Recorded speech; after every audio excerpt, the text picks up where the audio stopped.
Happy late night, guys. This is your boy Triple J saying hello to everybody out there listening as we recap this episode of NXT tonight. As usual, I got my guys Shane O'Mac and my guy Des Mundo on the other side of this. Today was a pretty good episode leading up to Vengeance Day, and we got to see pretty much a lot. This ending with this contract between Lyra and an old girl, Lyra and Roxanne, that was kind of stale to me tonight, But before I continue, Des, the flowers are out there for you tonight. You hit it on the button, my guy, saying Ava will be the GM. Bro, let's get it 3 bells, ding, ding, ding for you. Shane, if you can do that.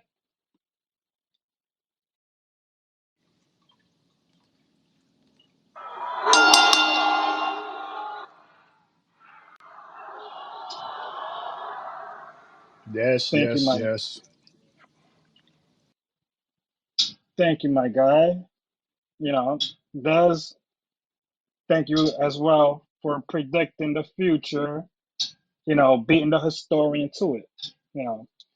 But overall, like I said, that contract signing was pretty much stale. They needed to deliver more. Both females weren't saying too much that we didn't know already. You know, it was good that Ava was there to be in the ring and make sure nothing really happened. You know, what were your guys' thoughts on that contract signing? I know, Shane, you was busy shuffling papers and doing what you do, but Bez, what was your thoughts on that? I mean, it wasn't really. It's not much to say. I mean, I've never seen a contract signing where people actually sat down and had somebody in between them, and they was just talking, and the mood was set to dark. So it was very disappointing. Very boring, honestly. I think that was the worst choice by Shawn Michaels to have that in the show because that was very anticlimactic. Climactic. Um, yeah, there's not much to say on that beyond what I just said. It's very, very, very. I call it yawn fest. Yawn fest is what I'll call it.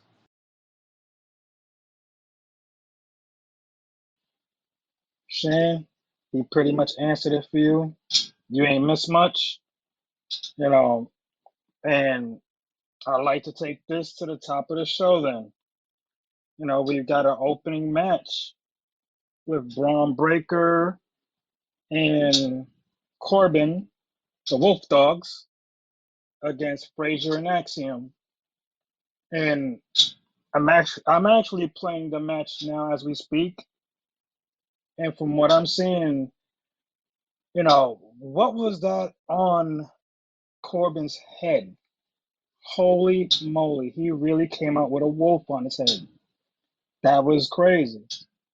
And like from what I'm seeing at the moment, you know, Axiom and this guy he's trying with their speed, but every time their speed gets to them, the power comes and they're delivering on it.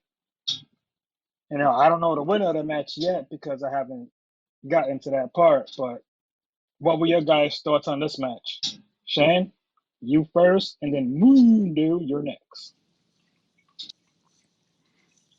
Uh, First off, let me say good evening, everyone. It's good to be here. It's always good to be here with the homies. Mr. AKA, I don't even know who he is today. I just call him AKA, and yo, correct me when you correct me. And Triple J is always good to sit at the table with you. So you're watching the match now, so I'm only going to say what I've said before on how strong and powerful that these guys, Breaker and Corbin, are, especially when they are together. if you're watching the match right now, you're going to see some amazing strength from Breaker, and you're also going to see some amazing moves and some pretty cool moves from Corbin. And Corbin has really grown on me ever since he joined NXT because he has like this. I mean, I don't know if it's like a different attitude, but it's just something different about him that makes me want to watch because he is really, really delivering, especially when he's teamed up with Breaker. And this the other team, this Frazier and Axiom, if I'm saying that right, they're good too. But the thing with them, they're relying a lot on like speed and jumping off the top rope. So it's like speed against strength. And we all know how that goes. Strength always wins the matches, but speed gives us the oohs and the ahs. It's almost like fireworks going on. So all in all, I like this match. I enjoyed this match, and I'm really looking forward to seeing actually both teams moving forward and seeing what they bring to the ring. Will they bring more? Will they keep this momentum that they're on now? Because it's really, really good what they're doing right now. So I say kudos to both teams. And I really look forward to seeing them moving forward. AKA. Thank you, Shane. Um, yes, on Tuesdays it's your boy Mondes Ford in the building. Um, but yeah, this was my match of the night, and it's crazy that it was the first match, but this was a hell of a match. Um, Again, like we stated last week with Axiom and Frazier, like they are fast as hell, fast and furious is what I actually like to call them. But uh, Axiom and Frazier just came out swinging, guns blazing. They didn't even let the damn match start. They was just beating the hell out of Corbin and Baron. Excuse me, Braun and Baron. And it was just amazing because they couldn't get themselves together because every time they tried to, you know, uh, come back from the attacks, they just getting attacked more and more and more. And it was to the point where, the announcers were like, all right, so, the referee doesn't want to throw the match out because they're not getting in the ring, to start the match. But they were beating them for about a good 2 to 3 minutes outside the ring before they got back, got into the ring and started the match itself. But, yeah, so again, it was another week with Axiom and Frazier where it's power versus speed. But, I mean, they held their own in this match. They really held their own in this match. Um, it was to the point where I'm like, damn, did Baron or Braun get any kind of offense going? Like, it was to the point, like, literally, they were on top of them from jump. But then, it only takes one big move, and that's what happened. And, I mean, it was to the point where the fans in the middle of this match, they were chanting, "This is awesome! This is awesome!" Because it was an awesome match. Um, I don't know how far you're into this match at this point, Jay. Um, so I kind of like,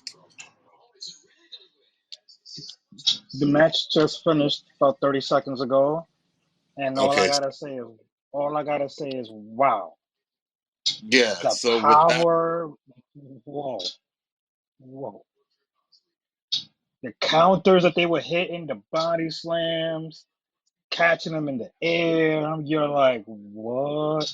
Because that's the speed that they were displaying, and then the power just to counter it was wild.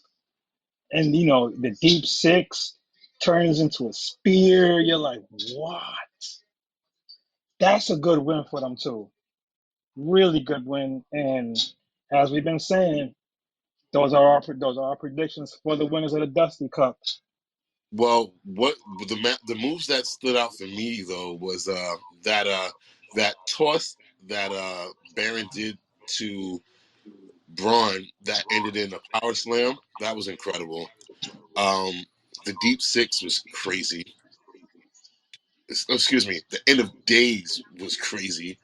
And that's the most evil, nasty, hardest spear I've ever seen in my life. That was incredible. Like Shane, I know you mentioned that in the chat as well. Like, what was your thoughts on that, or like your favorite power moves in that match? Because my God.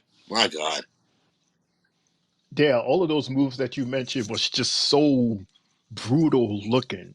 From the back hitting that the announce table hard to break a catching dude while he was in the air and just slam him almost into hell. And then that spear, it was like where did that spear come from? It was like he had the strength of like all the gods of the medieval days to just all come together and give that one move. Like it was an amazing move. And I said to myself, there's no way he's getting up from that. If he gets up from that spear, then they don't deserve to win.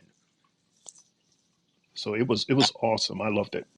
Yeah, I agree with you on that spear. And yeah, I'm sorry I missed that too. The power bomb onto the damn announce table was, oh my God. I was like, what? Jay? That was definitely a great match overall. You know, I can't even pick which power move I loved because they were all good to me.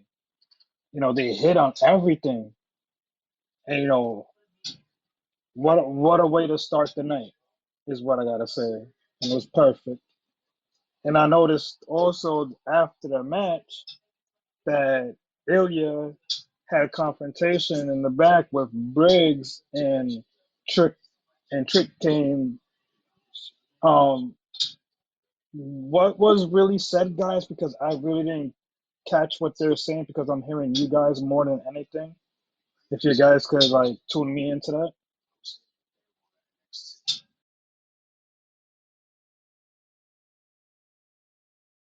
Okay. You didn't designate who you wanted to hear from, so I'll just take it. Um, basically, Briggs was saying that, JBL, he basically reiterated that JBL picked him and said all this other good stuff about him last week. And so he wanted to prove himself. And he was like, what better way to prove myself than, to come after the champ? And then next thing you know, Trick pops up out of, nowhere. I was like, wait, hold up. Nah. I want him to be fresh for the title defense at the pay-per-view. And not to mention, I'm the number one contender. So yeah, you better step back.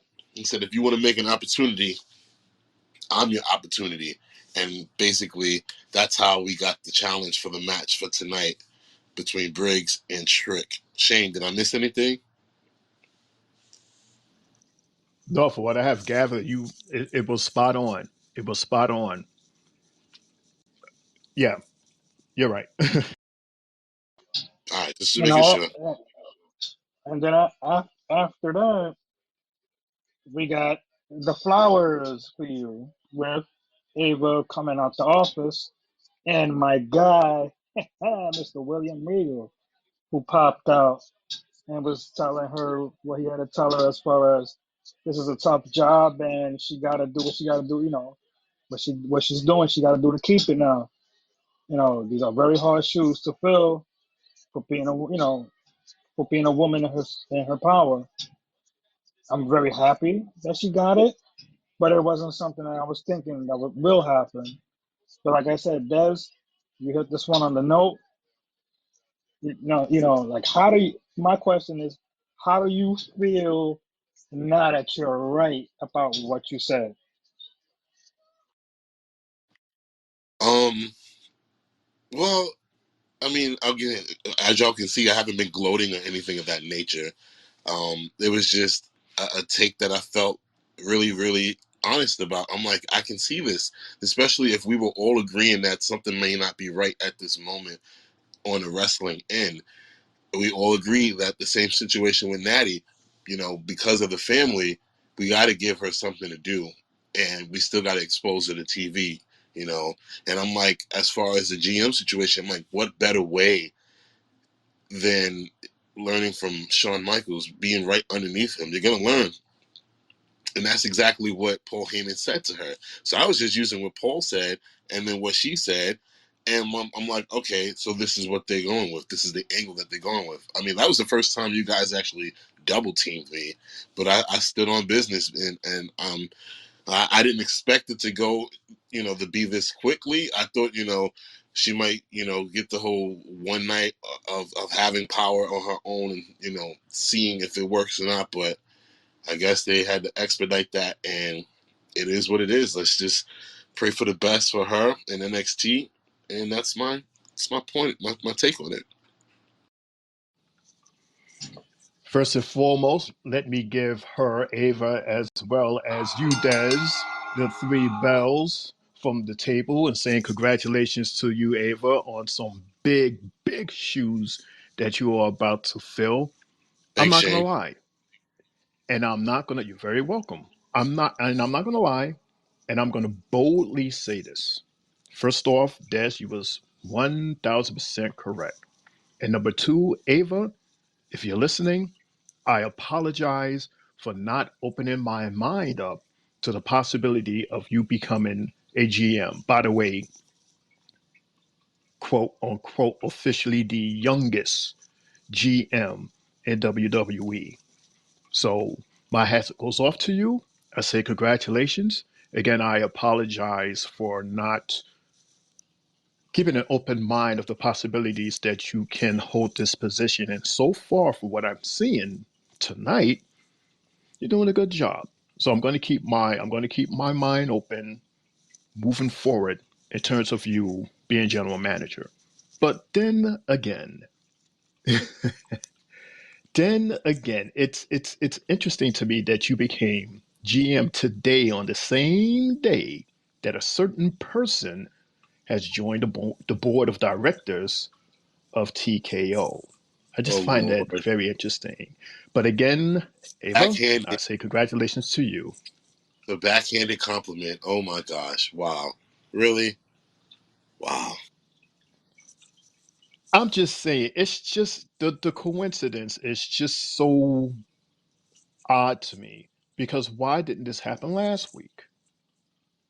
Why did this happen the week before? Maybe It was William Regal. already and set for that. Say again. Maybe maybe William Regal's pause on his being on TV with another company wasn't up until this week. And he's an integral part of passing the baton. He was the last general manager, and there was none after him. Maybe. So his word was stronger than Shawn Michaels in terms of Ava taking over. I mean, it was basically a passing of the torch because he was the last GM. They didn't have one since, and then boom, you got tonight. Okay. Well, congratulations, Ava. Congratulations.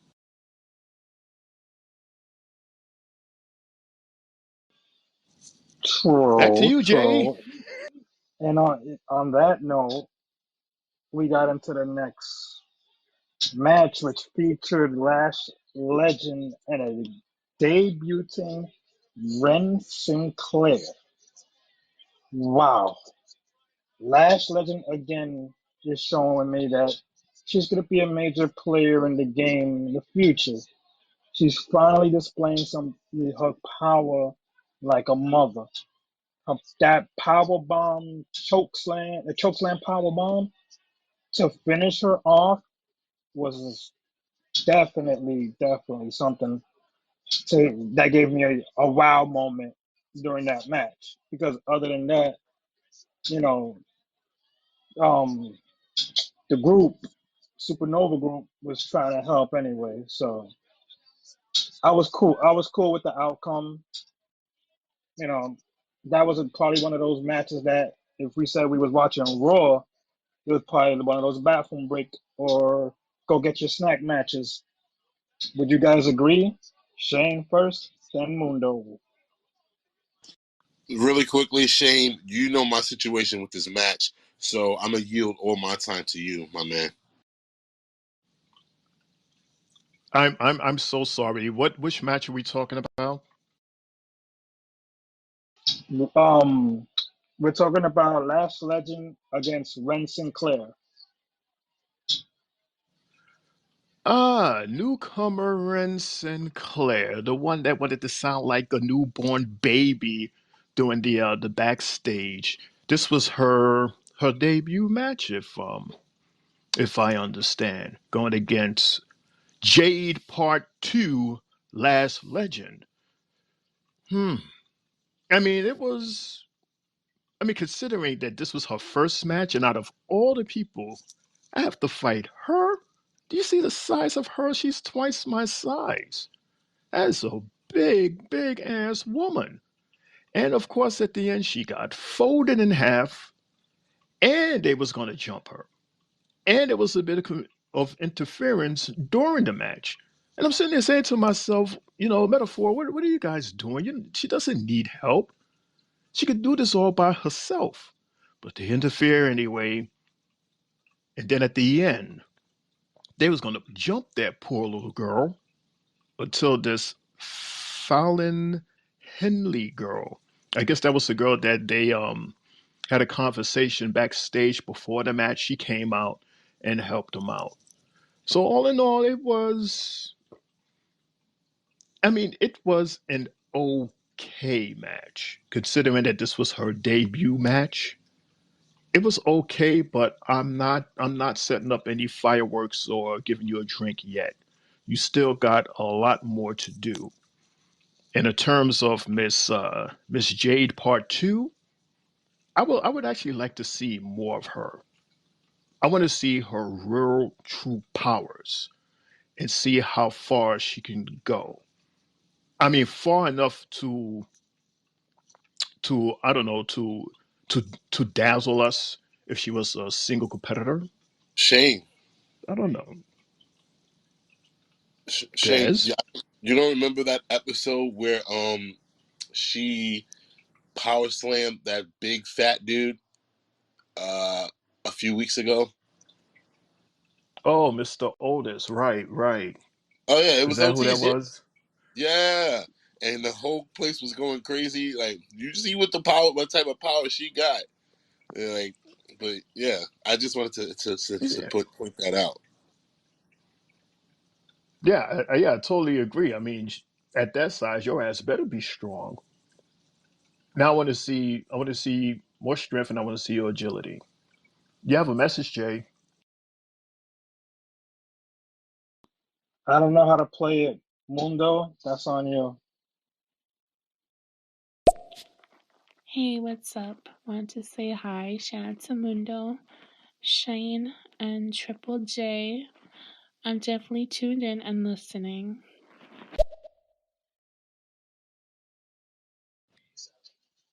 Thank you for the shout out, Dreamy. We appreciate you listening and we welcome you. God bless.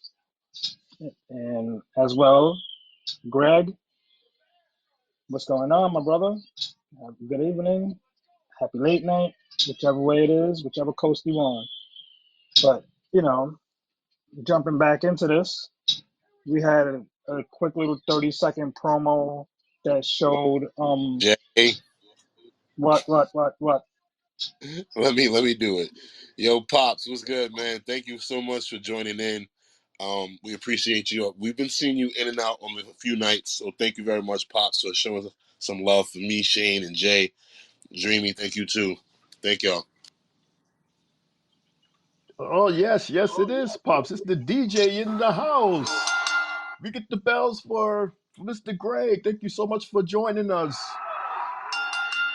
And Dreamy, thank you so much for that lovely shout out. And it's so good to see all of you here today.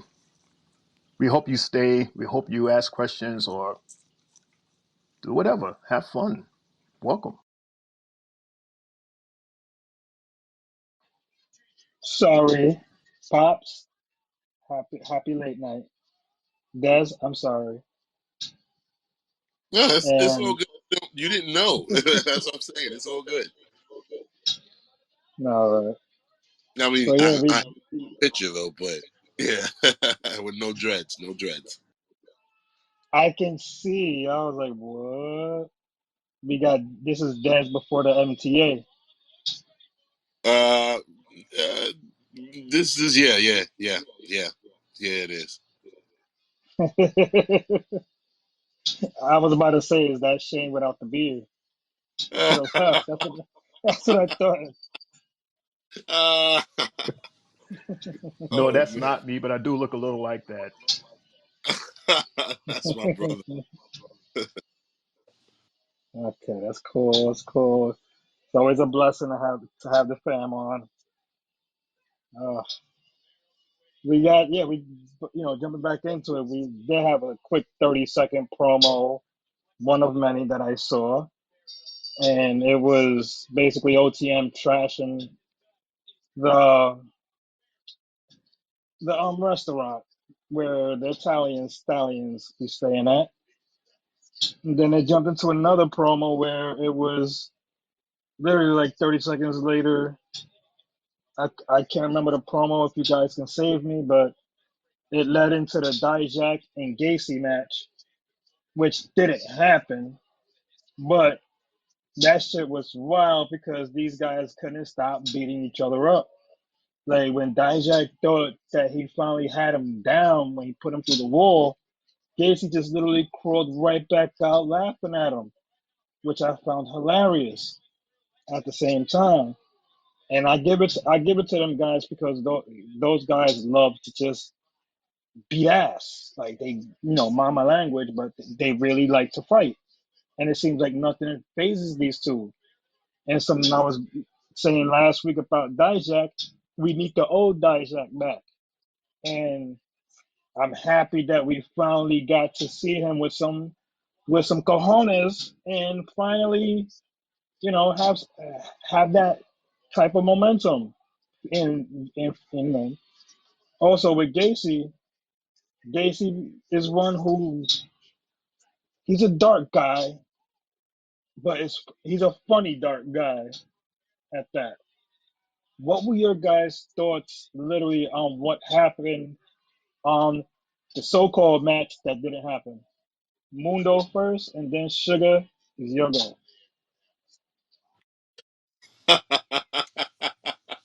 Shane. Nah, but this match that did not happen.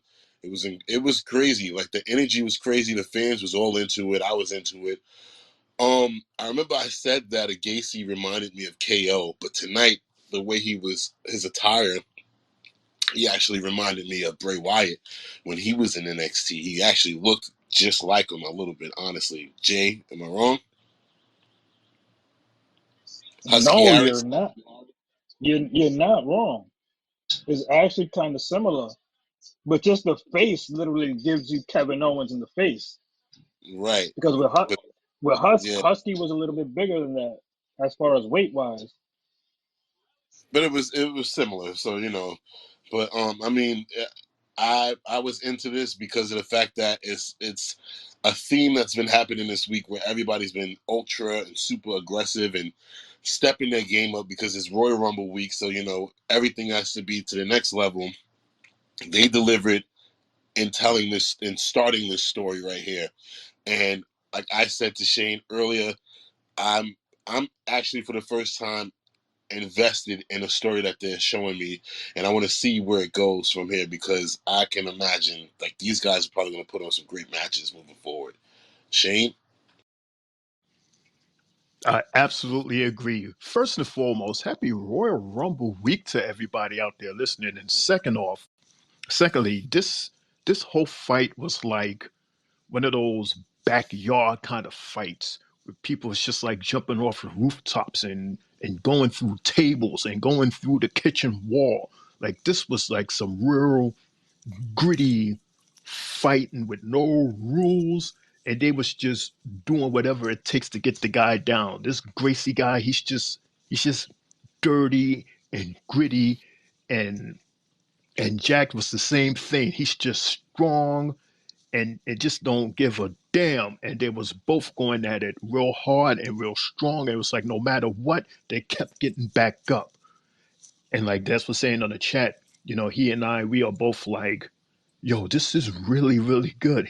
I'm like, yo, I'm gonna invest in this story because it's very interesting, and I would love to see just how brutal. is going to be moving forward. I'm really looking forward to this match, this actual match, to a point where it's more like a street fight or something like that. Anything outside of the ring, because these two, the ring is too small for them. So I'm looking forward to seeing them. Jay, Okay, okay. I like you guys' insight on that. You know, and also there was a quick Ariana Grace promo. She talked for a quick 30 seconds, gloating, and then there goes Alexa looking for Lola, and then another 30 seconds after that, another promo with Lexis King, and there was something that he said that I kind of liked. He said, I think it was one of the announcers. No, he said it. He said Tuesdays is now Tuesday Night King. I thought that was a great line that he brought up prior to his match as he was coming into the ring to fight Troy Bearhill. And with that match, I thought that match was very good. Both guys again displayed their power like a mother, you know. But that finishing move that King got, that coronation, whew, that's a good one. Because in the beginning, when we first saw Lexus, he didn't have that in his bag. Now that he's got that, I think the sky's the limit for the kid. What were your guys' thoughts on the match? Shane, we're gonna hit you, and then Mr. Mondes, you're next. it was a short and straight to the point match because this Bear Hill guy had something for King, because wasn't it King that interrupted him last week? So this guy Bear Hill, he had like vengeance blood in him. He had to get his revenge, and unfortunately, he was good, but not good enough for the win. Because at the end, the king was the king. Des, Jay, I don't know what the hell you was watching because I thought this match was terrible. Uh, I felt like it was like a squash match, honestly, because for Trey to be so big, but yet to barely get anything off and then to lose the way he did, I don't think they did him any favors by losing the way he did. Um, yeah, so I was not impressed with this match whatsoever. I think this is probably my worst match of the night, even beyond the ladies, because I mean, like you said, Chin, it was straight to the point, but it was like it was pointless. Uh, I don't know. That's how I felt about it. You know.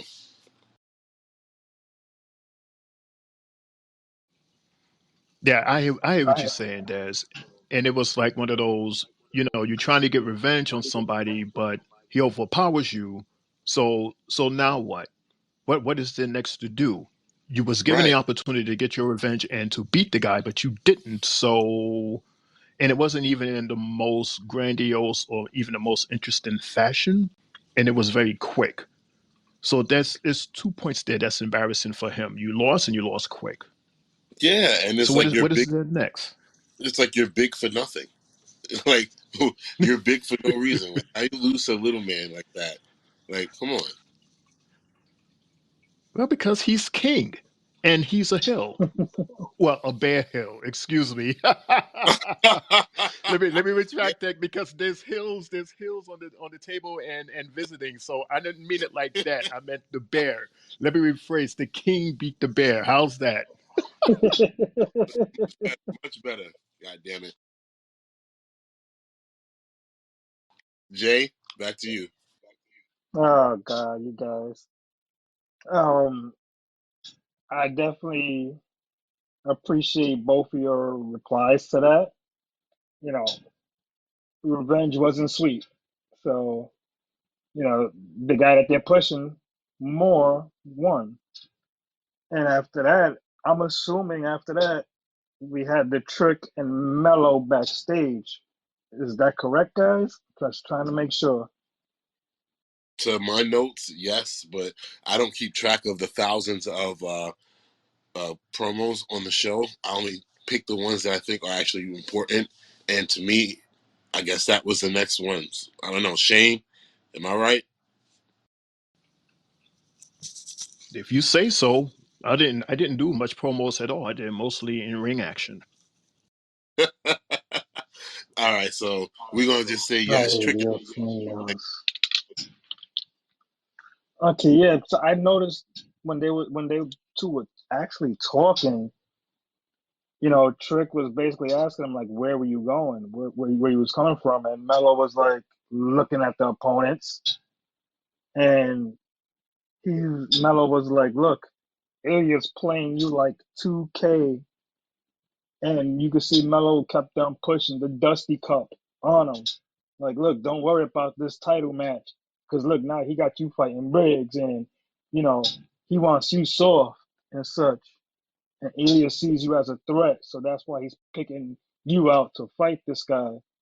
So you got to watch out. You know that's what I would basically took from it. But I've been saying Melo's a master manipulator with the way he's saying his words and the way he's talking. Very smooth by him tonight with what he said, leading up to later on in the show. And then like after that, we got yet a show now No, called Supernova no, 11 no, no, session. no, no, no, no, no, no. What? I'm sorry. What? We are not going to skip over that. Stop that. No, no, no, no. Because that's something that we tried to discuss in the chat, and I thought we were going to discuss it on air. So we're going to rewind. I don't care about that thing that came after that. That was BS anyway. We're going to go back to this Trick Mello backstage situation because yes, I'm sorry. I'm crashing your show. Yes, it's Monday Night Raw. Mundo is here. I don't understand how the hell you didn't see what me and Shane saw in that promo, because Mello for sure was warning him. He wasn't trying to manipulate him or nothing like that. He's like, look, I'm over here. I'm studying at our opponents, LWO, who put on a great match last week, and then you're in the middle of Dragunov's business, and why are you fighting his battles for him? That's exactly what he said. You didn't even mention that part. He said, why are you fighting his battles for him? Like, let that man, if he wanted to defend his championship against somebody else before they get to you, then let him fight his own battles. Like, why are you doing it? Like, you don't see that you're being played. And then once again, Trick is sitting there defending Dragunov, and I'm so confused by that. And I've been saying this from the beginning. Like, I don't understand how he keeps letting this guy, like, he keeps letting Dragunov off, and he's defending him, but it's like, but I'm your bro. And then, at the end of that, he says, he's getting ready to motion and tell Mello that, oh, I'm gonna do this by myself. And Mello already knew. He's like, I know you want to do this by yourself. So it's like you brushing off your own bro. Like, that's what I'm getting out of this. Shane, what about you?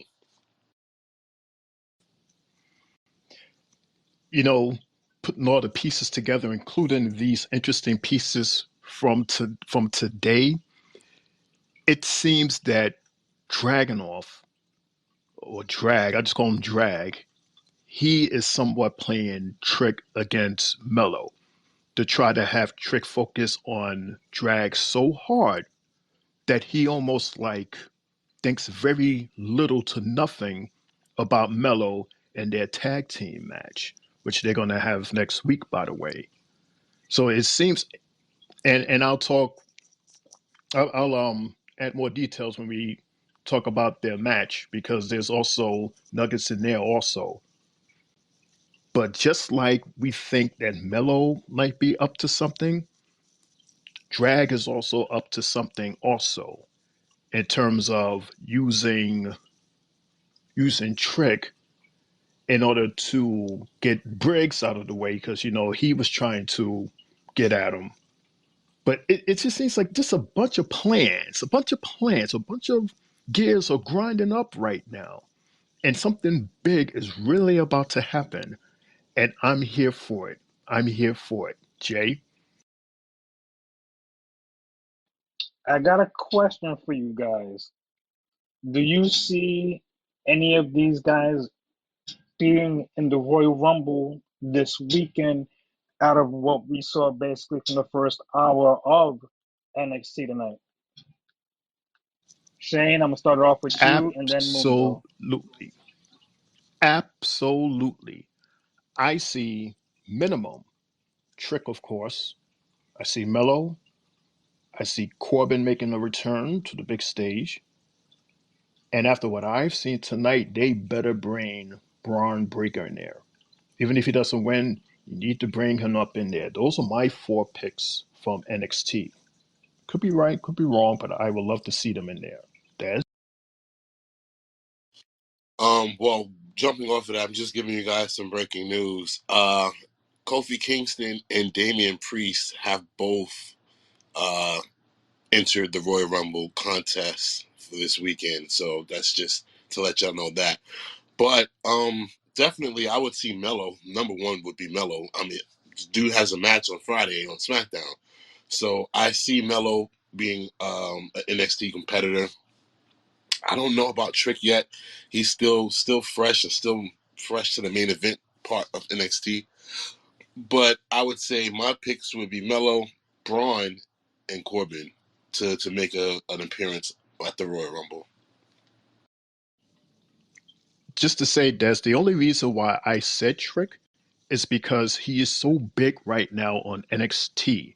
And I could see them go, how would he do, or how would the universe, the WWE Universe, would receive him in the next big stage? Oh, That's the only reason why I would like to see Trick into the Rumble, just to see how the universe will receive him oh, and dude, how. I agree with you.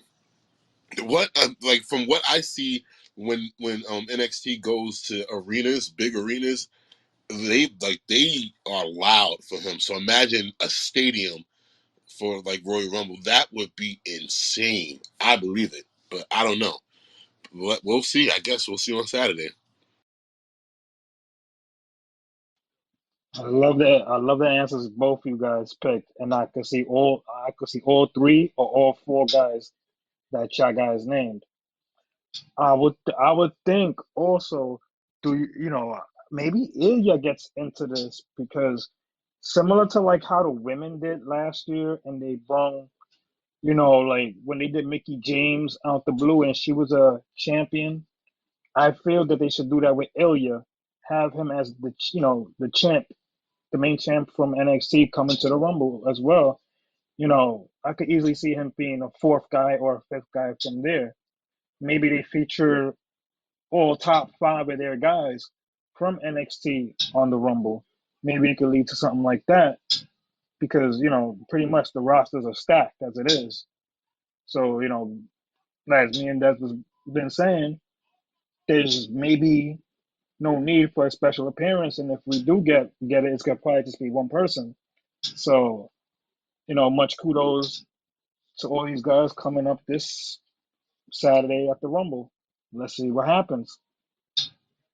And on that note, we go to that weird segment that had the Supernova 11 sessions, which, eh, it was all right. But Booker carried it for me because he said he had to line up. He said he had a cup of Scotty lined up just looking at Lola coming into the ring, and he was sweating.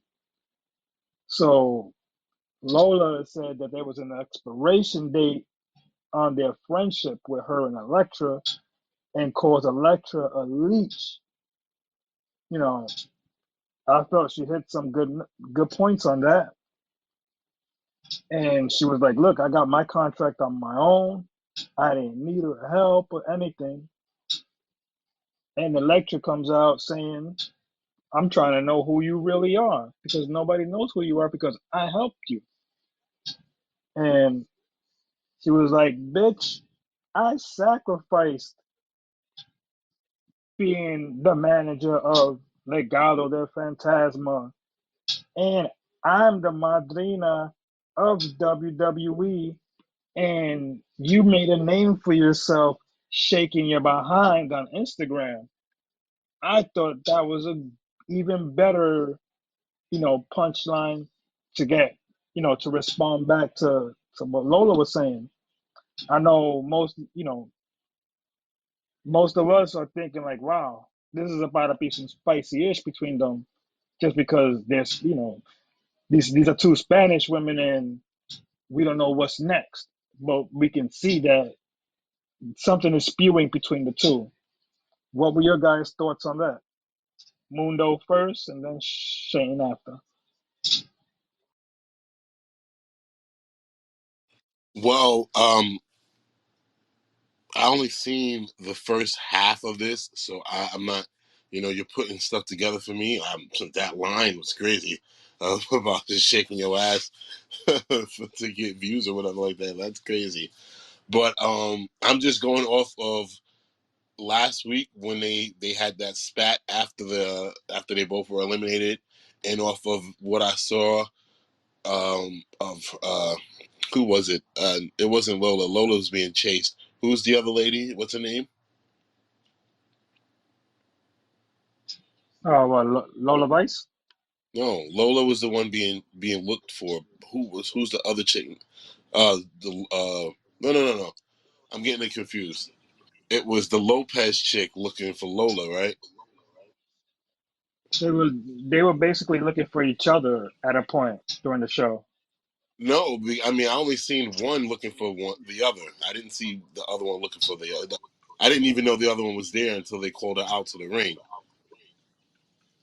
Right. It was So I Lopez. That was the one that we commented on. Right. It That was was Lopez Lopez. Lola, right? Yeah. So yeah, that's what I'm saying. Like I like the fact, I like their hard hitting and like they it's cool. Like from last week, I'm assuming that they broke. Did they brawl tonight too? mm, yeah, yeah, they both duked it out. So They this is both went at another it. one of those situations where I'm looking forward to see where that story goes because for me being just introduced to them, I think last week when they were backstage and they were talking about winning the title, like we're gonna win the title and stuff like that. I thought they were really really cool, and then for all of it to just go to hell that fast, that quickly, it's intriguing. So I look forward to seeing more of this and where they will take that. Shane. Yeah, I really like both of them. It was like it's the first time that I actually like sat down and actually like listened and paid attention, even though I was like not feeling the supernova session. Those two guys, I have no idea who they were, but it was like, where's this going?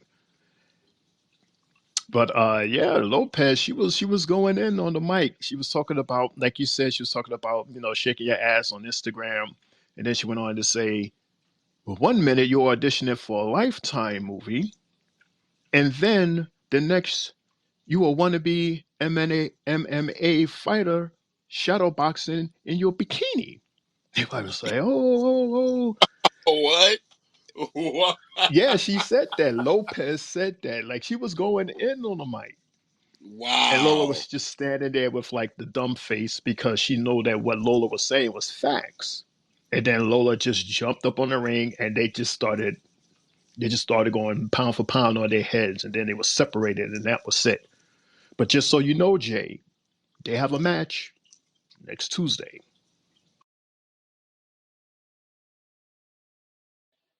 Yeah, I love that. We get the match before Vengeance Day. I'm definitely Really? down for that. Wow. I expect disqualification or something. I don't think we're going to get the match. I think we'll get the actual match for the pay per view. I don't think they would actually, just the same thing with Dijak and Gacy. I don't think we're going to get that match next week.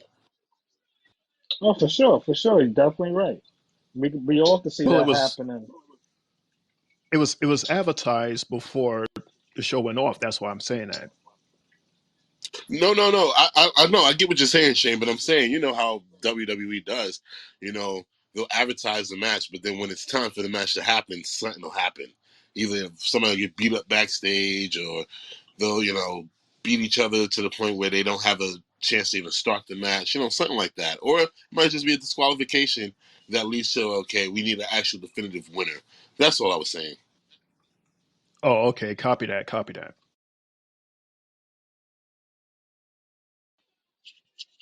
Okay, okay.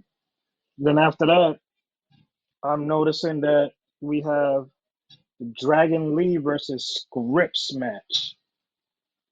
And as we're speaking right now, it seems like nobody won this match at all.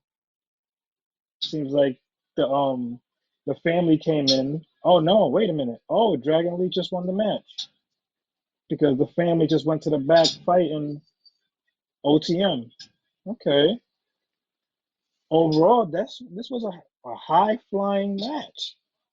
I liked it. We don't never see Reggie, aka Mr. Scripps, fighting anymore. So this was good.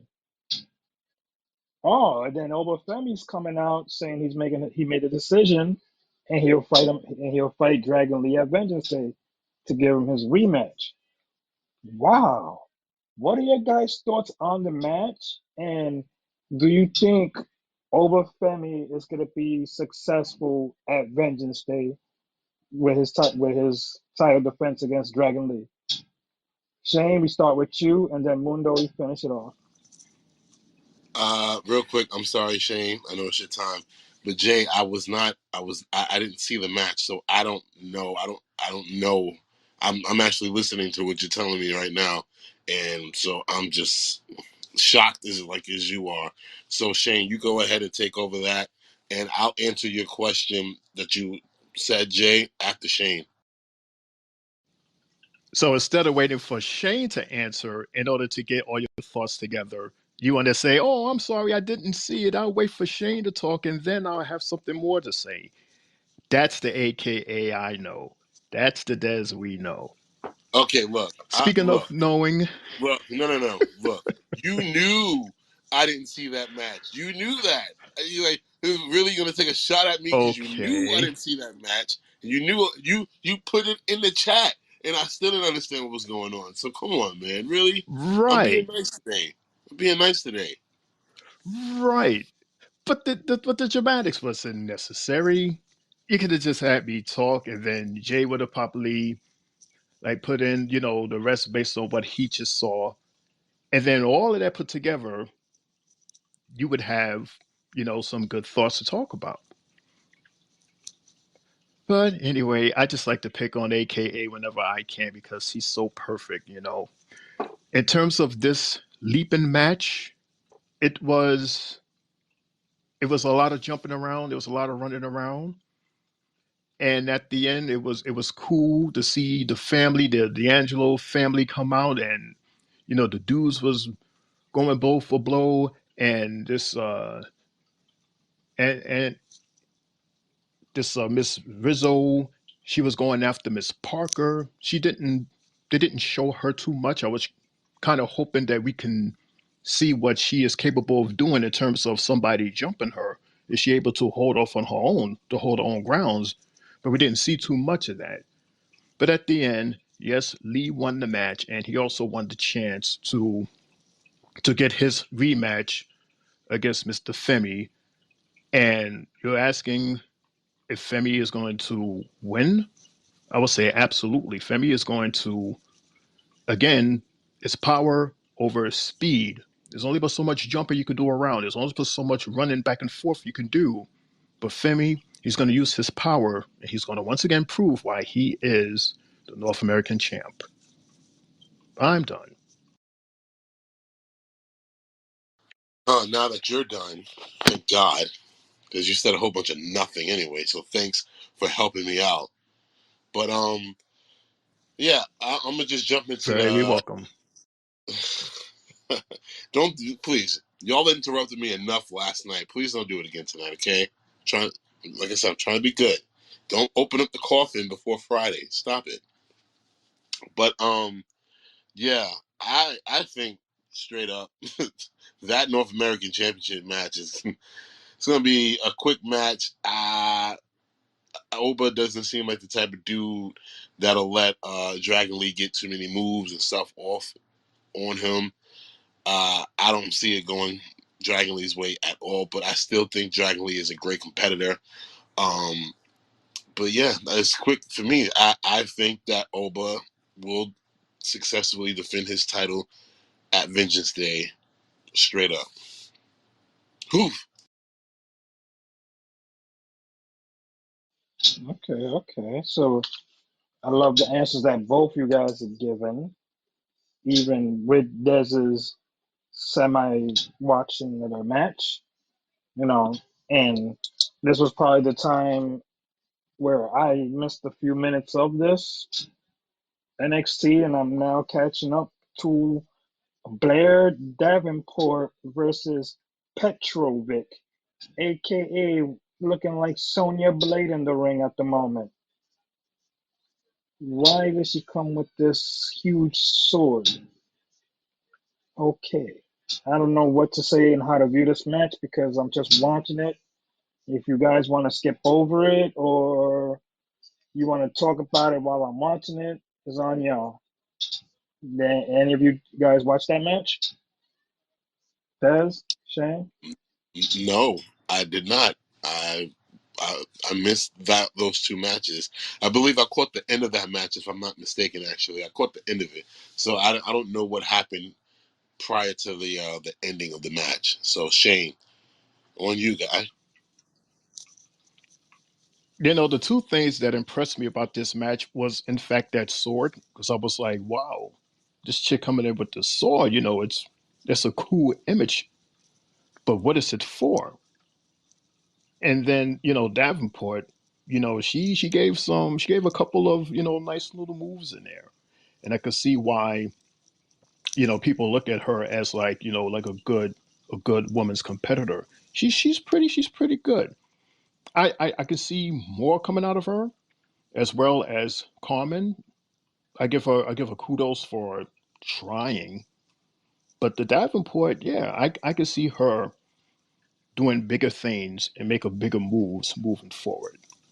And Carmen, put the sword away if you're gonna lose matches because yeah, it softens the image because then you're gonna need more than a sword next time, you know?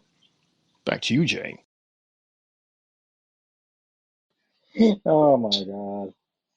Yeah, it's like she just gave me the appearance that like she was cosplaying Sonya Blade. With the long hair, the sword. All we needed was like the fatality to happen with the sword. But from what I'm seeing, like Davenport, she's definitely hard hitting, and she really doesn't need much work before she could get called up. Her moves are there. The stomp to the back, the whiplash to the ropes 3 straight times. She's definitely gonna be a player down the line in the next generation or maybe the next round of call ups down the line. I could definitely see her being like that wrestler that gets to call up the Monday or the Friday after Mania. I definitely could see that. Um, I don't know what I missed after that. Was there anything else I missed after this match, guys? Shane? Well, I'm sure there was some backstage footage, Des, if you caught those, because the only thing I have is that trick Trick match, the trick versus, and yeah, bridge match. we're on the same page. I told you NXT has too many backstage promos and stuff for me to keep track of. It's too much. So I don't. Like I said, I only pick out the stuff that I think is important or leads into another match. So all I got Okay. left on my paper is Trick versus Briggs, the main event. Okay. I see that they did a little Rich Holland promo. Did you We guys see that don't one? care about him. We don't care about Ridge. Who cares about him? My God, let him fade Man, away and to Neverland or whatever like that. We don't care about him. He hurts people. wow, this guy really hates him. You really hate the fridge. What is there to like about him? I don't know. You're not. He needs a chance to be given. And like I said, this is the land. Going to NXT is the land of opportunity. So you know, I still give it time with him. Okay, Dragunov, we getting I ready for don't the main know. event. I'm sorry. It's just funny to me how he's always on the microphone and it's like crying about getting another chance and people not seeing his full potential and he can make it and he can do it. You had the opportunity to do it and you failed. So, like, what else is there, dude? It's like you can only do but so much crying on the microphone before you lose everybody. Exactly, Shane. Thank you. Like, I'm over it. I don't want to see this guy on the TV no more. We don't care.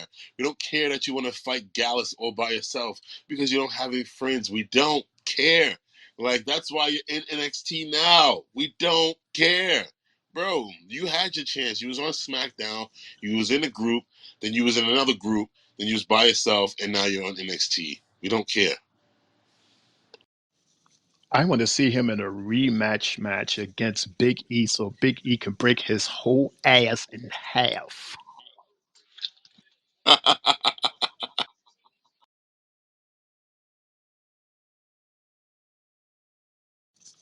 Do you agree, Jay, or no? We done scared Jay away. No, no, you did not. I was just laughing at the fact that he said about rompando el culo del, he's trying to break his ass. So yeah, that was wild. And I agree with the both of you guys now because I see it's a 2-on-1 beatdown. So I'll agree with you guys on Ridge. And that leads us into our main event, which featured Briggs against Whoop That Trick. And Dragunov was ringside for this match. I thought this match with both guys just gave me flashbacks of watching JBL against Booker T back in the days. That's the way it felt because I've seen similar moves from both guys that you could see that both JBL and Booker are working with them.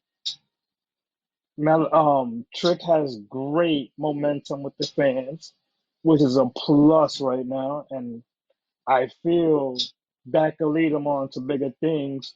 But I've always said with Trick, he still needs a couple of more moves. And working with Booker, he's getting there, not fully there. And then with Briggs, I think he displayed something, different himself tonight, and letting himself know that now he's a player in the game for the championship as well, and not to sleep on him because of who's training him. So, during that match, they took each other out with one of them taking out Dragunov. And when Dragunov was gonna try to get into the ring to try to interfere, Mello came to save the day and knocked him down. So behind that, Trick rolled up Briggs for the win.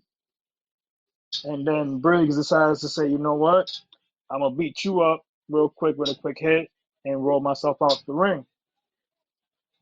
So Mello, Trick looks at Mello, pushes him, and didn't really know what to think after that match.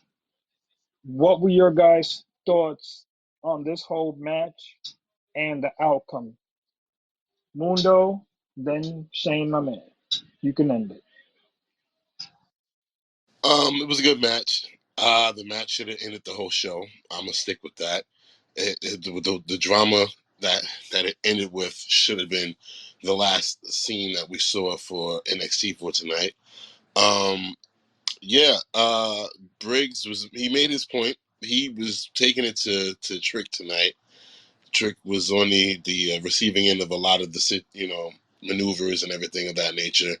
Um, the whole part with Dragunov after he got hit by Briggs inadvertently, quote unquote.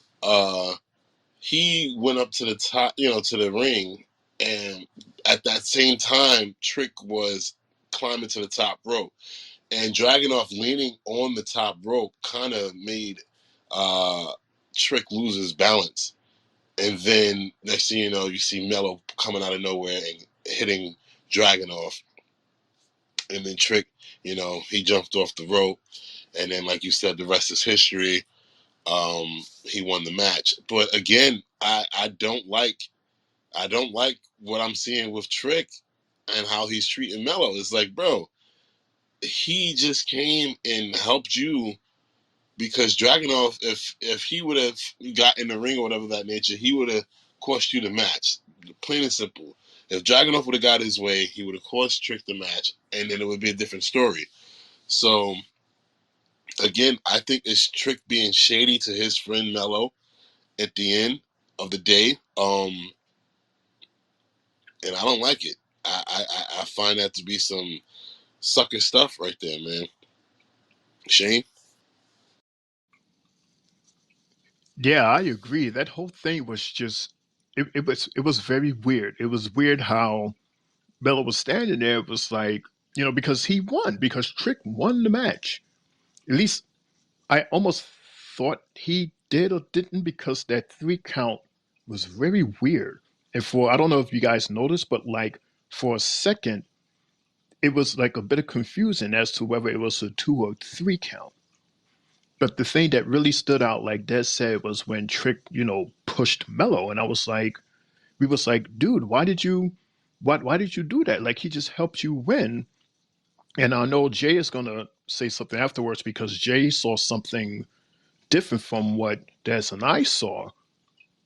And I'm just like, I'm just confused right now as to where Trick mind is, especially for him to have done that after you won the match.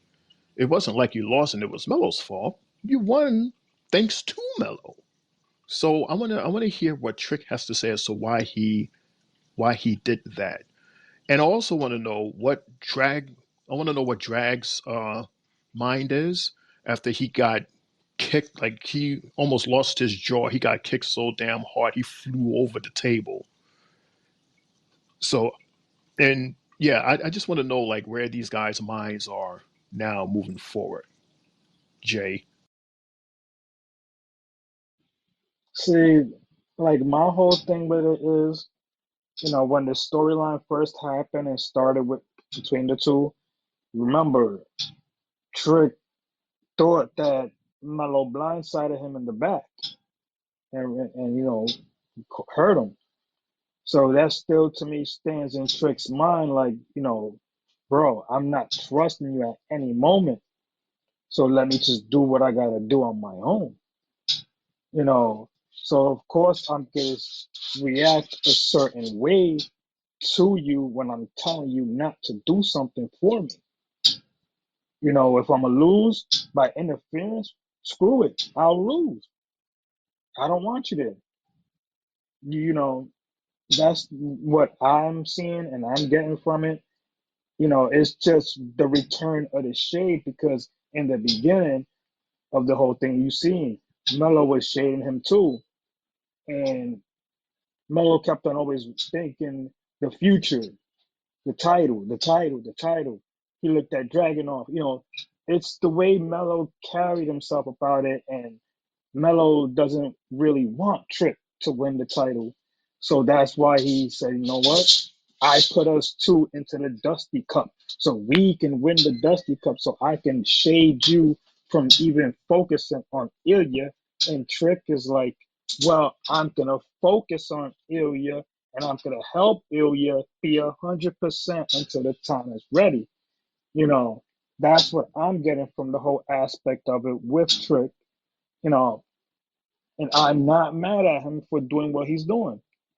This is all part of their storyline going ahead to Vengeance Day, and I can see Mello costing Trick the title come next week. Does that answer your question, Shane? The only shade that I saw tonight was from Trick. And it really seemed to be, especially tonight, how almost dismissive he is towards Mello. He's like, yeah, yeah, yeah, whatever, yeah, we got the thing next week, but I'm going for this title here. I want to make sure that this dude is okay so I can have my title shot. Me. That's what I saw tonight.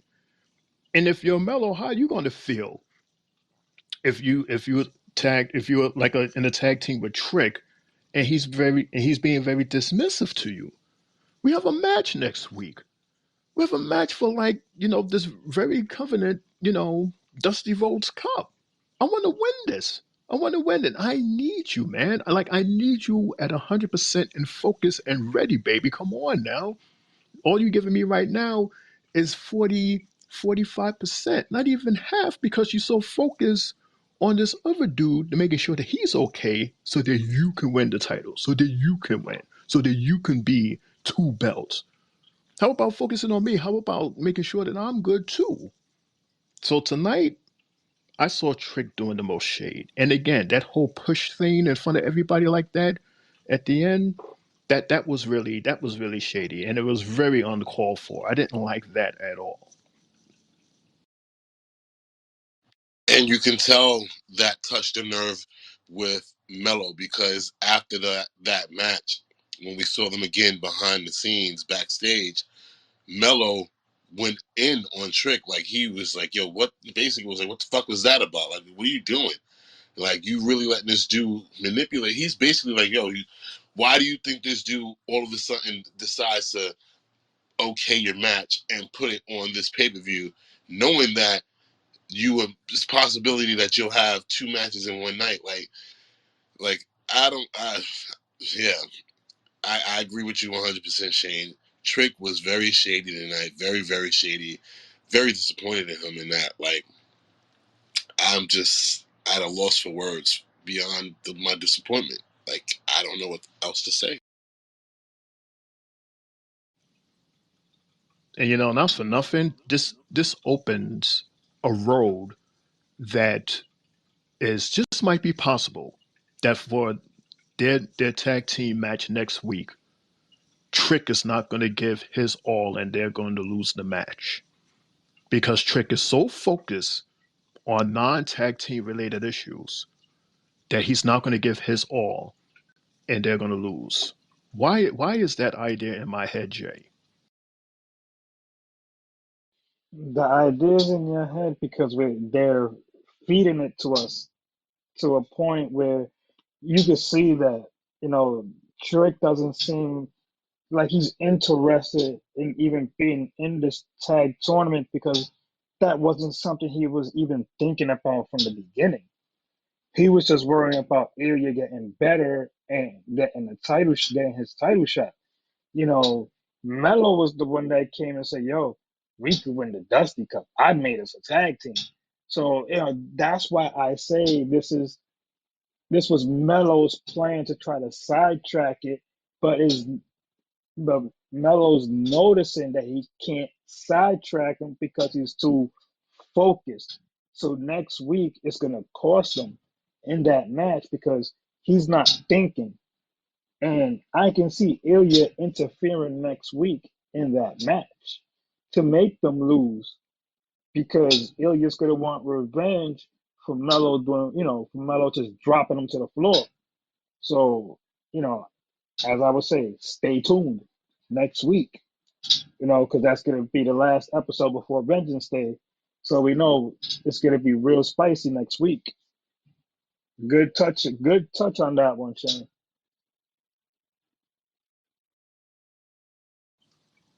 I'm just saying the shade of it all. That's all I'm saying. It's just the shade of it all. So, Shane, are you leaning towards my side?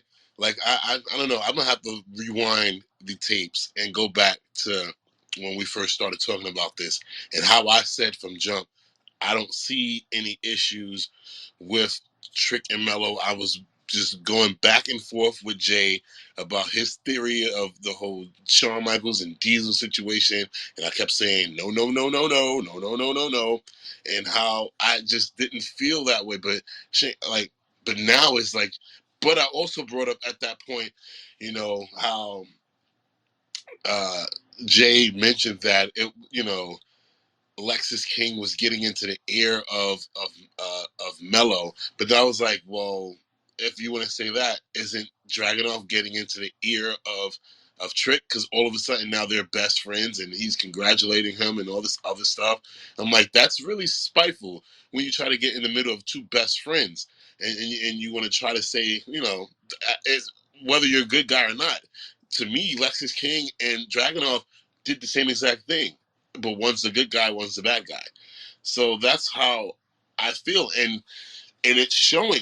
Like, Trick is really siding with Dragunov, and it's so weird because he's your opponent. So it's like, how are you siding with him? And all you heard tonight was from Mello saying, "Look, bro, you are the hottest thing right now. You are the biggest star right now. Like, this is what you are." And he's trying to just mess with you so he can beat you because he's scared of you. He knows that you can beat him. That's all I was hearing. Shane, were you hearing something different from what I was? Did you not hear those same words come out of Mello's mouth? Not too long ago, I started following this whole Mello and Trick story because I was saying, what is their relationship? Oh, they're best friends. They're best friends? You're best friends, and you have this person in this ear telling you something, and then you have this other person telling you this other thing, and it's like, so you're gonna listen to these people over your best friend? And it's one thing if it was just Trick going for the title. Never mind, let's put the tag team to the side. It's about Trick and he's getting that title. I would say, of course, you want to focus on that. Of course, it's about you. Focus on you, and I'm here, and I got your back, baby. You know I got your back, and you're gonna do this. I believe in you. I believe in you more than you believe in you. That But I Shane, understand. Shane, to interject, but that's the thing. You keep telling me that you want to do this stuff on your own. You don't want my support. That's the thing. That's what keeps happening week after week after week. That's why we saw today. Mello was like, I already know you want to do this on your own. So I just wanted to interject, put that in there too with you. Go ahead, because you're hitting spots. Go. So then, how strong is their friendship for outside sources to alter your thinking like that, to lead up to where we are today? That's my question. That's always been my gripe. Whenever you have a best friend, thick as thief friends, and then you have this little outside source that whispers in your ear to basically go against your boy, to go against your friend. It may not have said that directly, he said it indirectly, but the end result is that there's going to be some betrayal going on between two best friends. And for what? That's my point. That's my question. And I know we're going to get the answers moving forward.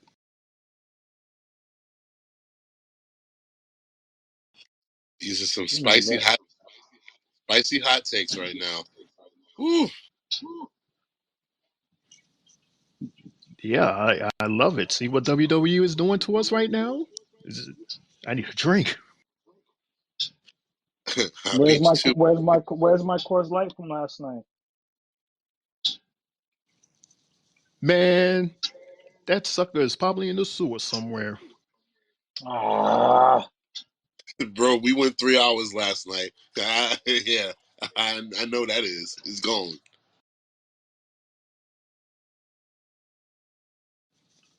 Yes, the can, the liquor, the soul, everything is all gone, buddy. I'm sorry. Maybe next time. let me ask you guys something.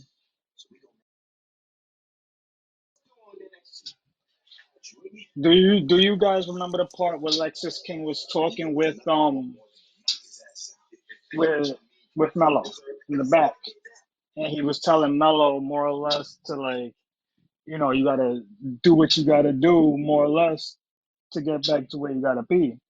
Do you guys remember that at one point? Because it seems like ever since Lexus King said what he said to him, Mello's been a different character. Well, what do you think? Mundo. Do you not think that's the same exact advice that John Cena gave to Trick? Because it's the same thing. It's just the difference in one's a good guy, one's a bad guy. It's the same exact thing. You got to do you. You got to do for yourself. It's the same exact words, is it not? You're right with that. Let me ask. Let me ask this one question, Jay, and then I'm gonna have a follow up after you answer. What is the relationship between Melo and King? Like, are they like mad cool? Are they tight, or I they're don't know. just I really don't know because when that was basically like Lexus King's like second week there, when the fact of the matter was Trick was trying to find out who hit him, and he never gave the answer. So 2 months ago, I'm not sure if y'all guys were watching it 2 months ago, but you know, Melo was in the ring with Trick, and Trick was asking him, "Did was you the one that hit me?" And look, I could play for you guys. I can play it right now if you guys could hear it. You know, I Just was the watching. elephant in the You room. forced me to watch this stuff. Once. Melo, did you attack me?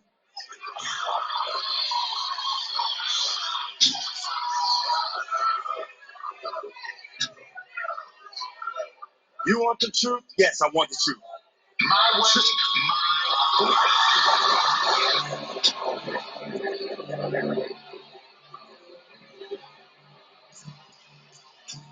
Well, well, well. Ladies and gentlemen, we have quite the paradox here, don't we? We got the friend who was brutally assaulted, and the first man at the scene of the crime was his best friend. Am I wrong, Mello? You know what? I know you're new here, but do me and everybody else here a favor. Shut the hell up and mind your business. Now, real talk, dog. This doesn't concern you. Mind your business while grown folks talking. Gentlemen, relax. Relax. I'm just trying to help you get to the bottom of this. And it seems to me like everybody knows who did it, don't they? Of course, it could have been someone else. It could have been someone new here, someone trying to make an impact, someone dark and dirty like you've never seen, someone with a mind so twisted and thoughts so unclean. Now ask yourself, Trick, are you sure? Are you sure that it was Mello that assaulted you? I done told you once, I won't tell you again. Get on out of here while grown folk talking. I want you to say it. I want you to say what everyone in this building is thinking. You have been sucking your thumb for weeks. Whoa! Now, what do you guys get from that segment? Shane, we're going to start this one off with you. so you got this guy that comes out of nowhere and he has his opinions. The thing is, what is your angle? What are you trying to get out of doing what you did? Understand that you knew and you're trying to make a name for yourself. So you just want to come in and just start instigating stuff. Like what is that going to do for you moving forward? And number two, again, if if that has anything to do with any type of altering any thoughts between Mello and Trick, again, it leads me to the question, how good of friends are you to especially have someone new come in and talk all that smack? Yeah, you're saying, move out of the way, grown folks talking this, that, and the third. But are you actually soaking some of that stuff in the back of your mind and saving it? Or are you just brushing it away? There was a reason why that scene happened. There was a reason why that guy spoke to them like that. Like I said, I want to know. I want to know more. We're gonna see more. Great Jay, answer, Mundo. Jay, um, Jay, please enlighten Shane about the footage that they saw after this altercation. The footage as far as seeing when who hit him, right? Because it was supposedly, Mello was over Trick and he was the first one there, as Lexus had explained. Is that what you're talking about? Yeah, but didn't they see Lexus in the film?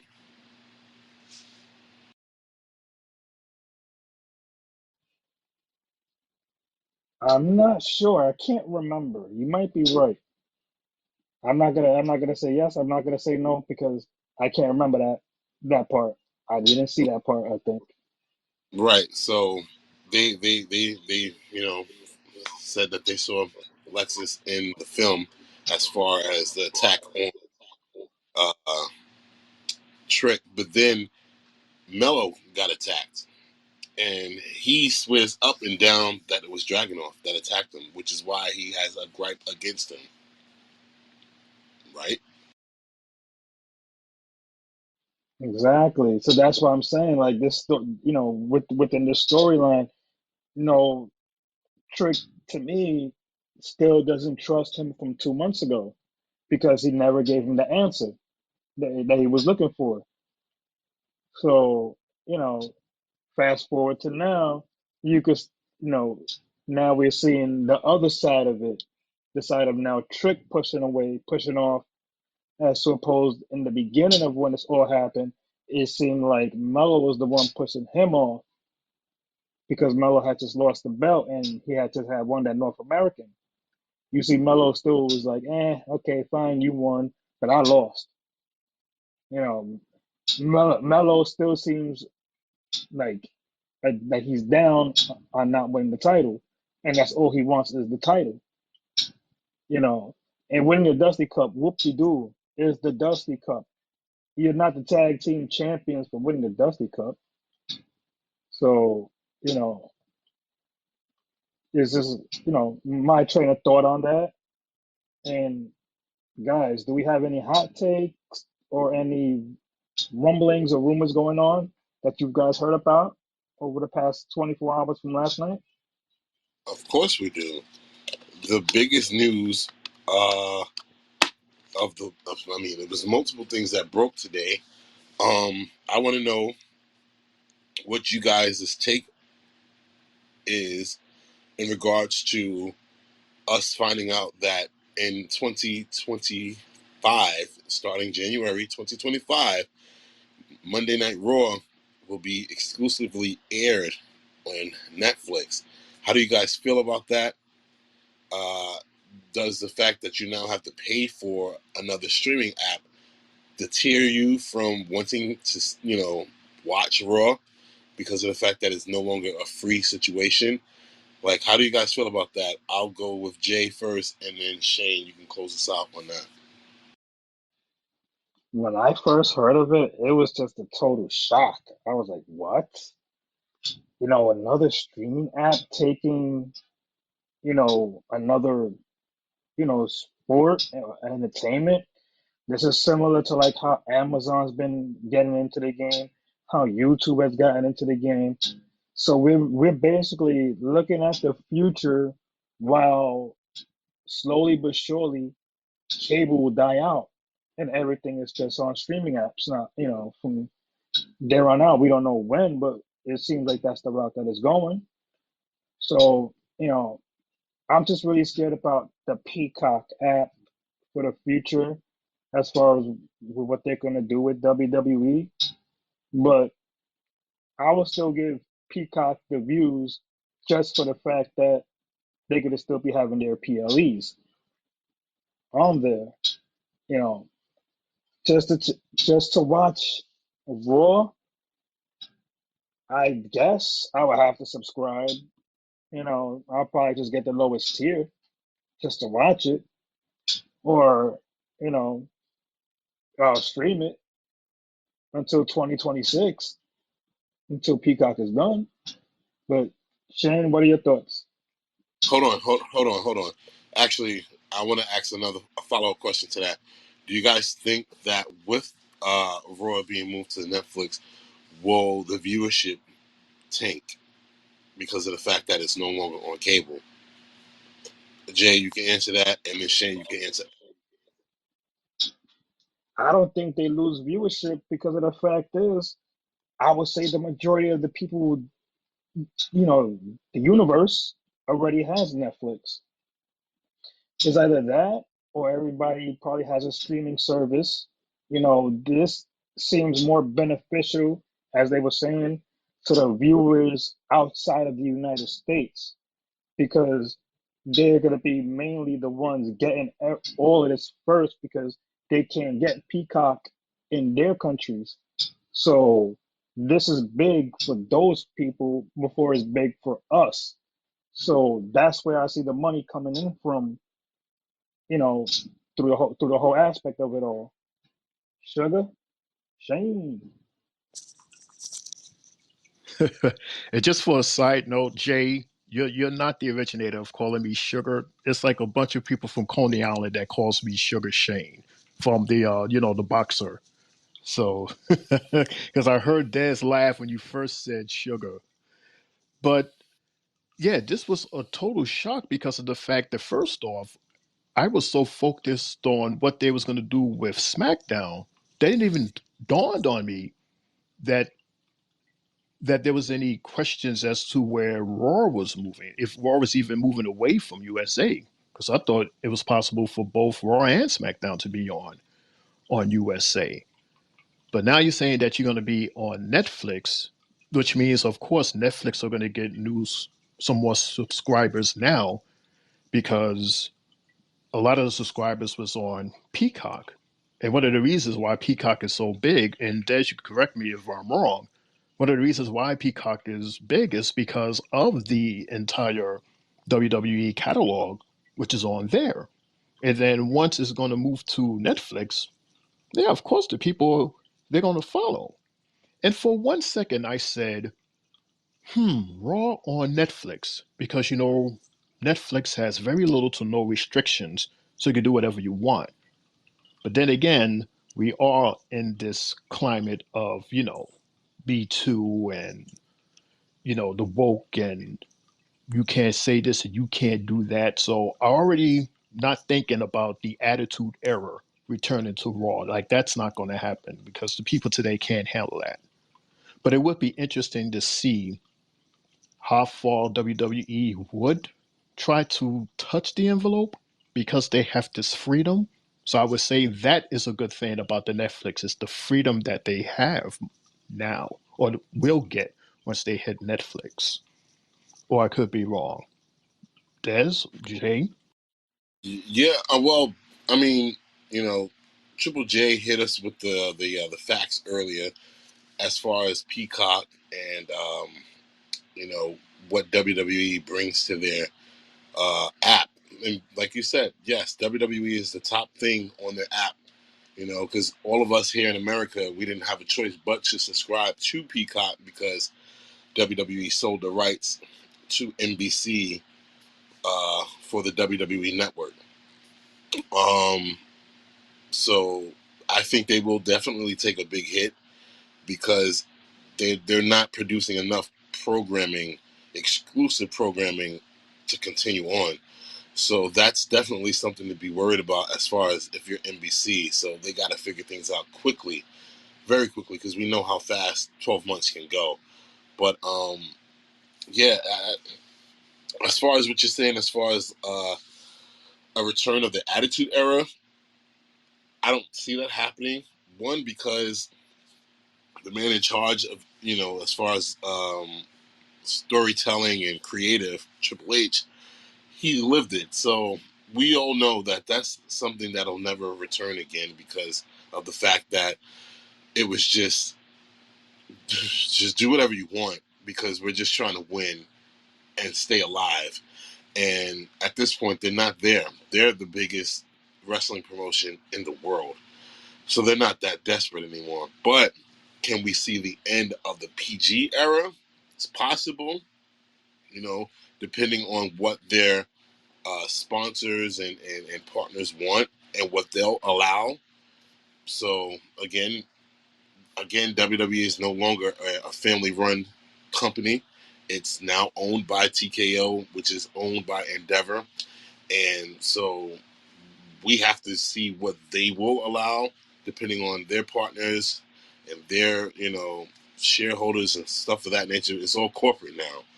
So maybe we'll get a little more edgy because of the fact that we don't have the restrictions of being on cable, where certain things are allowed and certain things are not allowed at certain times.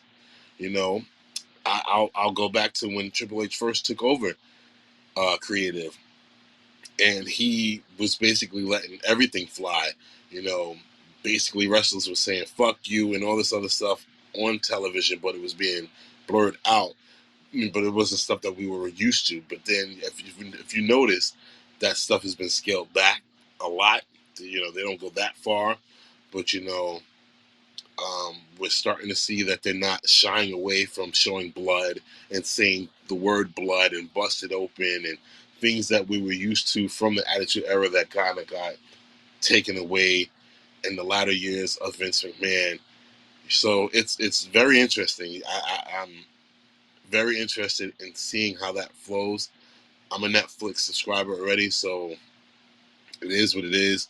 If they want to put it on Netflix, that's cool. But they're also saying that if you are a subscriber to Netflix, Raw will be ad free. So I guess there won't be any commercials on Raw. I don't know how they're gonna do this though. Like for over 30 something years, Raw has had commercial breaks and stuff of that nature. We've never seen a 3 hour Monday Night Raw without commercials. So that's something interesting to see and to be a part of as well. And in the same breath, with SmackDown moving to USA, the SmackDown getting bumped up to 3 hours now because they have to fill that 3 hour gap that Raw had. Or does SmackDown get moved to Mondays? Does Raw get moved off to another night? Like, it's so many different things that we got to deal with. And then NXT going to CW, what night will they be on? Or some odd reason would WWE be competing with itself, having two programs being aired at the same time on the same day? Like, it's so much. We don't know a lot.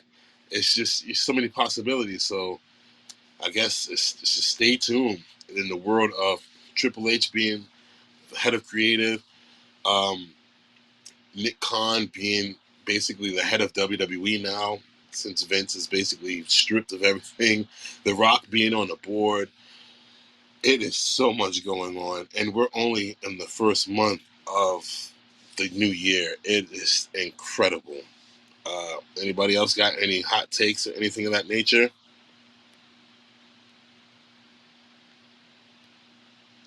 I ain't got nothing in the bag. Y'all guys were feeding me pretty much, and pretty much what I was telling y'all, what I saw most of the day, even with the Rock situation joining the table.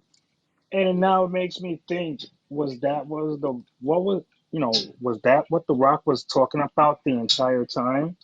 Besides talking about Roman Reigns, that's already with the board, I'm joining the head of the table, like I'm joining Triple H at the table. Was that already something that we was, subliminal to us? What do you guys think that, Shane?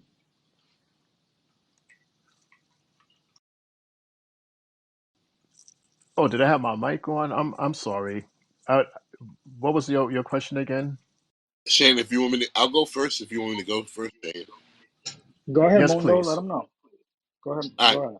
Oh, the funny thing is, today was my day off, so I was watching First Take as every Monday and Tuesday that I do while I'm home.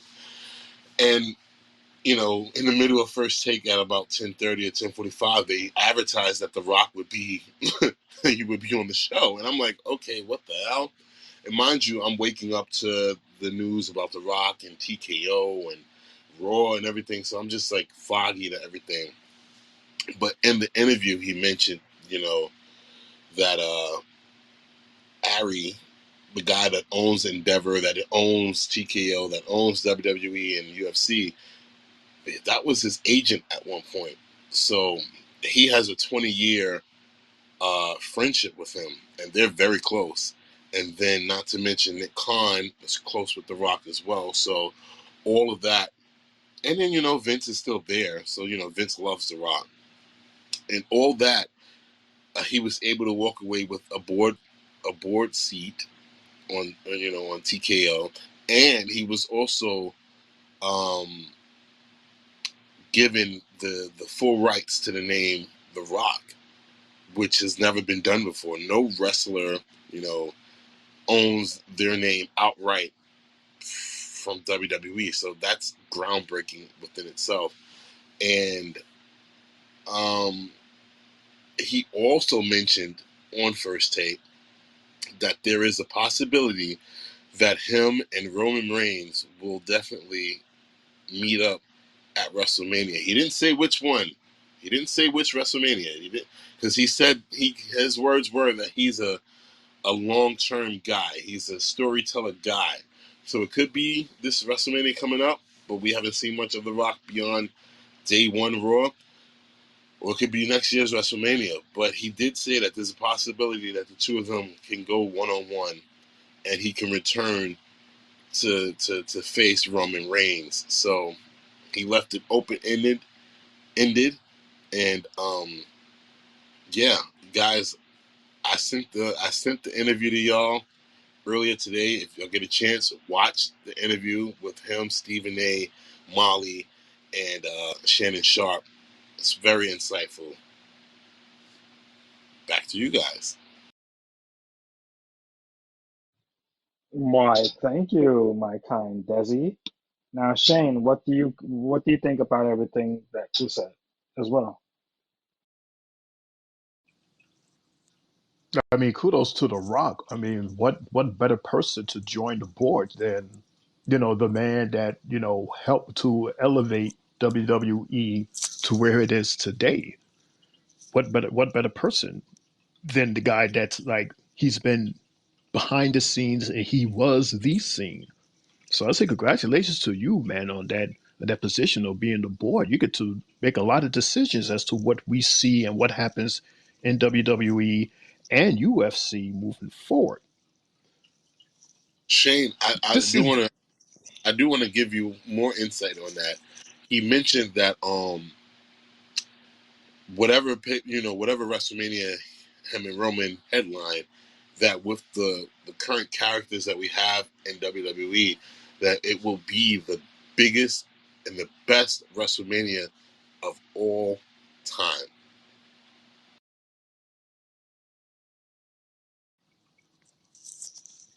yes, that's what every WrestleMania is going to be the biggest and the best of all time. This is WrestleMania 40, the big 4-0. So big that you got Hulk Hogan talking about, yeah, I started WrestleMania 1, and it's 40 years later. I'd say for 40, this is a landmark moment.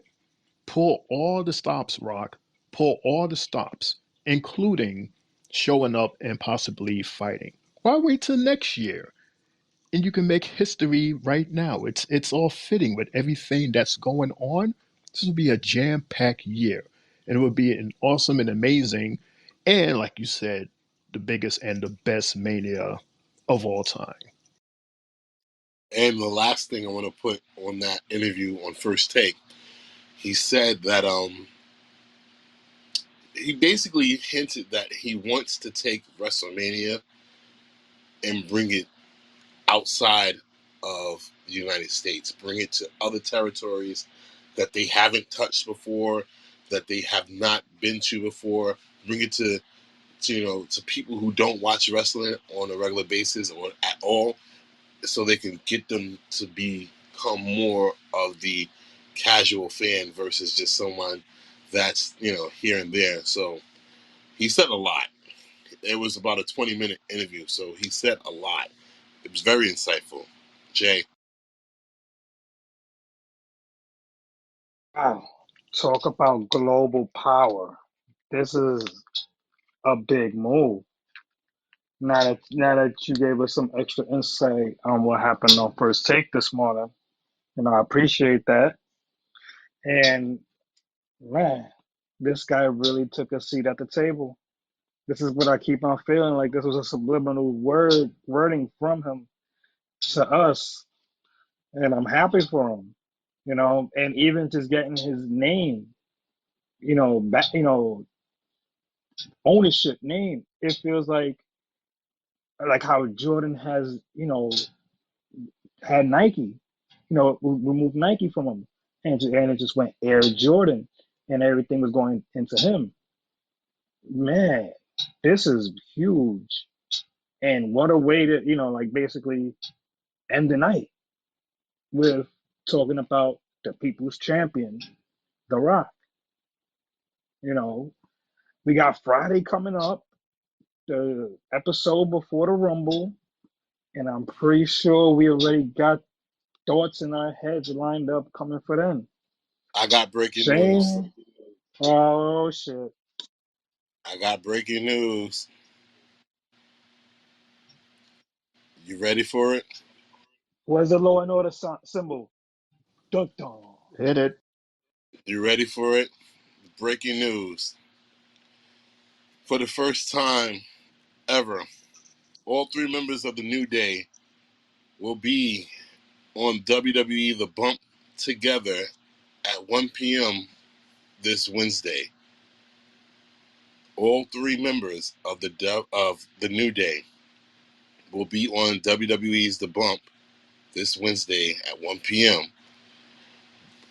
Like Shane said earlier and last week, is this, leading up to an appearance by Big E on the Royal Rumble? Just letting y'all know. That's breaking news right there.